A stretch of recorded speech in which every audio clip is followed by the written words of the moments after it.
remember in the run-up to the impeachment of the former deputy president, I quoted a good friend of mine who described somebody as having a very black heart. And I dare add today, this is not just a man with a black heart, but a very dark soul. And a dark soul, Honorable Speaker, to the extent that this man believes that the death of Kenyans, the bloodshed that this country witnessed in 2007, as unfortunate as it was, Honorable Speaker, that he can equate the death and bloodshed that was occasioned on innocent Kenyans as a Christmas party. This, Honorable Speaker, tells you that this is indeed a man with a very dark soul. Honorable Speaker, you may have a dark soul and believe in death and celebrate death, the death of innocent people, as if it is a Christmas party, as you say, and anticipate that even after the next elections, there will be more bloodshed, Honorable Speaker. And I said over the weekend, Honorable Speaker, when you harbor such thoughts, such dark thoughts, such black thoughts, such evil thoughts, you do not deserve to be a leader anywhere, Honorable Speaker. You do not deserve to be a leader anywhere. Honorable Speaker, this is somebody who now pontificates as if he's God. You heard him over the weekend telling artists who sought his help when he was holding high government office to sort out the issues that they have had with their copyright issues with the Skiza tunes. But he had no time for them. But now he wants to commandeer who they will sing to, what songs they will sing, when they will sing, and how they sing, Honorable Speaker. That unless they are singing songs of praise to him, they should not perform. Daring that even businesses, Honorable Speaker, owned by entrepreneurial, hard-working Kenyans, very good entrepreneurs who have established clubs, that now he's inciting Kenyans to storm those clubs and destroy them because an artist who he does not like is performing in that club, Honorable Speaker. This is the height of evil minds and evil thoughts by an evil man who sees nothing good in this country except that which satisfies his insatiable greed. Greed that even public coffers could not satisfy, Honorable Speaker.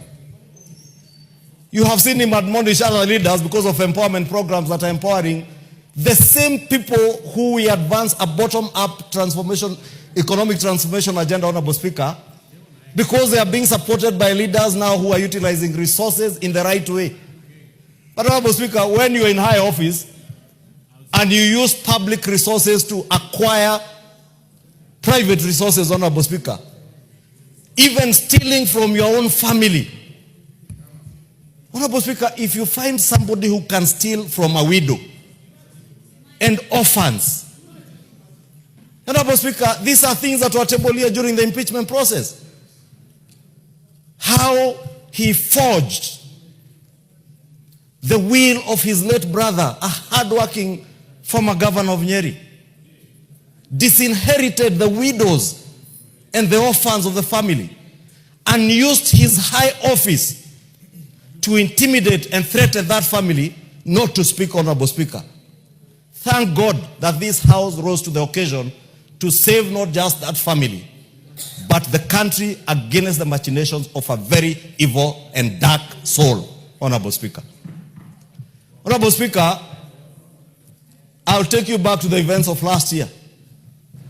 Kenyans will remember on the 25th of June, after what happened, Honorable Speaker, the kind of incitement they saw from the same person, because he believes in bloodshed, that unless people die, he cannot achieve his mission, Honorable Speaker. Let us say, Honorable Speaker, from the floor of this House, no other Kenyan will die to satisfy the insatiable greed of a dark man with a dark soul and a very evil mind, Honorable Speaker. And no Kenyan should ever die for politics. I want to agree with Honorable Junet that when we said that never again We should never ever again entertain the politics of bloodshed in this country. The last elections, Honorable Speaker, vindicated the Kenyan people that the Kenyan people are a people who believe in one unitary nation. A nation that cannot be divided by the insatiable greed for power and material wealth of one man, Honorable Speaker.